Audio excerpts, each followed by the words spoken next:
Hey everybody, this is Joe from the Northeastern Native Plant Digest. Today I'm going to be talking about rose mallow, a big, bold, and beautiful flower for your native garden.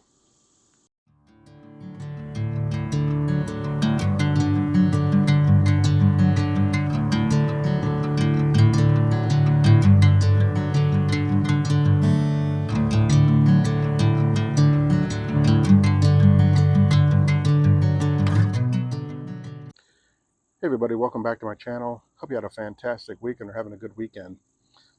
Today I wanted to talk about rose mallow, and before I talk about that, I want to talk about the two. I want to briefly mention that there are two types that are native to the northeastern United States region. There's Hibiscus moscheutos and there's Hibiscus Laevis. Now, in the preparation for this video, I was really out here, I've always admired these plants, but every time I'm trying to do a video, I try to come out and even pay even more attention to them and look at them. And I really actually came to the realization that I think I have both species here. I think this one is Laevis, and then one in the back that I have, I think is moscheutos, and I'm going to go over the differences today, and hopefully we can both learn something because I just certainly learned something new today about this plant. So I'm going to broadly speak about them in as one, and then kind of go over the differences because they look very similar. The main difference is in the leaf structure. So broadly speaking, swamp mallow is there. It has a lot of different trade names, and probably they're going to be sold under these same names. I think that's what actually happened to me. So you're going to come across names like swamp mallow, hardy hibiscus, swamp rose mallow, marsh mallow hibiscus. Again, there's Hibiscus moscheutos, and then there's Hibiscus Laevis. And I think this particular one here is Hibiscus Laevis. They're both native to the eastern North America. In fact, worldwide, there's around, uh, I think I saw something like 420 to 430 different species worldwide. Of that, there's about 20 to 30 that are native to North America alone, and the two that are native to the eastern United States.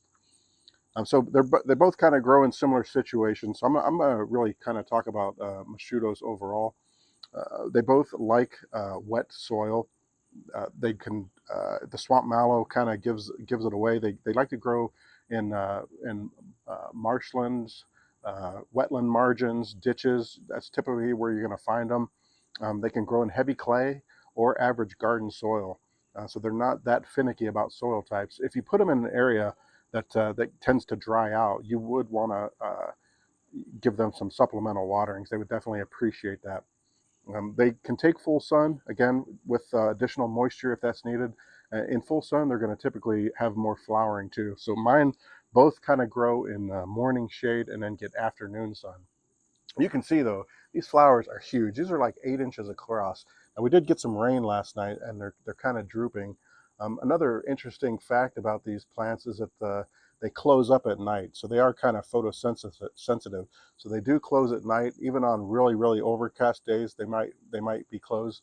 And these blooms, as stunning as they are, typically only last for 1 or 2 days before they drop off. In fact, uh, there's some at the base of this, there's some of the spent flowers, but because they send out such a profusion of blooms, they bloom nonstop. And the bloom time for these is typically going to be late summer into, say, July into September. These are very popular in garden centers. You can find these everywhere. And they've been heavily cultivated, so there's a lot of different options and color choices to choose from. And they're really an incredible plant. They almost give a tropical look to your garden. You look at this time of year, you see the old-fashioned hibiscus shrubs that are not native, that are in bloom everywhere, and they look very similar. But they do have they do add a very beautiful, a big bold statement to your garden. They can be a big shrub. They can get 3 to 7 feet high and I'd say 4 feet spread. You can split them at the base if they start spreading out. Uh, you can do them from seed, although I've read it's they have a very hard seed, so you have to scarify them, and then they have to go through a period of stratification as well. So the best thing is to probably split them. As far as like wildlife value, They do host approximately 28 different species of butterflies and moths. The Io moth is a beautiful moth. I've never seen one on this, but I have seen them in real life, and they will utilize this as a host plant. Also, the gray hair streak and the painted lady butterflies will use this. And then there's also a bee. Its larvae feed exclusively on the pollen of flowers in the mallow family. And That's an incredible bee. I've never seen one in real life, and it's Tilothrix bombiformis. It's the rose mallow bee. So I'm going to kind of come around. I'm going to show you the difference. What makes me believe that this is? It's called the Laevis. Hibiscus laevis is the halberd leaved rose mallow, or smooth, and the moscheutos is the smooth leaved. And the reason they call this one the halberd is because apparently the leaves are lobed and they resemble a medieval weapon. So I'm going to come and show you the reason that now, first of all, I just want you to look at that flower, how incredible that is. But if you look at the leaves here, they're very heavily lobed. And so that really kind of leads me to believe, let me see if I can get a better shot here. You can really see the lobes on that leaf. Now when they come in kind of smooth, but as they age, I'll pluck one off here. As they age, then you can really kind of see how they have that deep lobe, which leads me to believe that this is indeed Hibiscus laevis. Come around here to the front. There's other flowers in here that you can see. They're just beautiful flowers. So I'm going to pop around in the back here, and then I'm going to talk about the moscheutos, the Hibiscus moscheutos, and I'm going to show you the difference in the leaf structure, and then we'll wrap it up.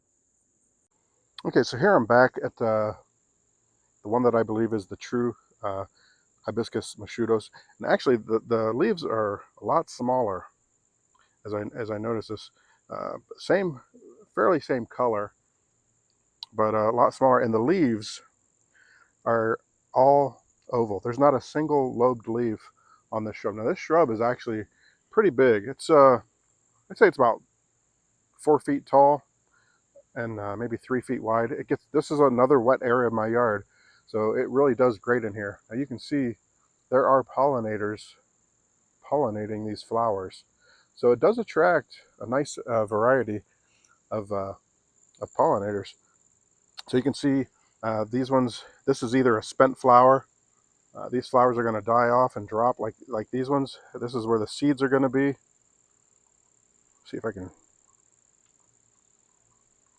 get that in there. I don't know if I can get that or not, but so you can see the spent flowers here. But look at all the other flowers that are coming. So these are going to be blooming over the next few weeks. It really does have a nice long bloom time. But it's interesting to me that I just really for some reason I just assumed, because I believe I got these at the same time from the same vendor, and they were a lot smaller when I got them. So I guess I just assumed they were the same thing. But here now, today, as I'm really kind of inspecting them up close, I'm realizing that they're definitely a different plant. So that's really actually kind of exciting. That means I got 2 different plants when I really thought I was getting one, which actually gives me more diversity in my yard, because I love to plant. I love to have diversity in my yard.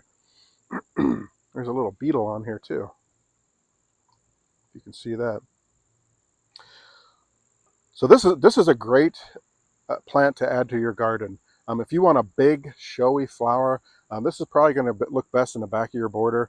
I have mine here in the front. I typically don't follow all the guidelines for planting plants. I just kind of put them in where I think I'm going to like them. And I like these where they're at, because as I'm mowing, as I'm working back here, they're right here, right up front, and I love that. Anyway, this is a great time of year too. These are easy to find in your average garden center. You can find these everywhere, especially earlier in the season. It's getting late in the season now, so you might find them in a clearance area. And that's the last piece of it. That's the last tip I'm going to leave for you today. This is a great time of year to get out to your local garden centers, big box stores, anywhere that has a nursery, and start looking for clearance flowers. I've been racking up a lot of scores over the last few weeks buying flowers on clearance. I found some false indigo on clearance. I found a lot of coreopsis on clearance. I even got some lavender, even though that's not a native plant. It still has some redeeming qualities. There's a little grasshopper there. Anyway, get out to your local nurseries, man. Look for those deals. A lot of plants right now are half off. You know, basically the growing season's pretty much over. You're seeing them bring out the mums. Pretty soon it's going to be the pumpkins, and we're going into fall. So this is a great time of year to get those discounts. So anyway, I hope you enjoyed this video. If you did, like it, subscribe, share, and I appreciate all the positive feedback, all the positive comments. You guys are the best. We got the best community here. The native plant community it's a wonderful community where people love to share and give advice and tips, and I appreciate that. And I appreciate everybody that's watched this video and give it a thumbs up. So with that being said, looks like it's getting ready to start raining here. I'm going to wrap this up. Hope you guys have a fantastic weekend and have a great day. Bye.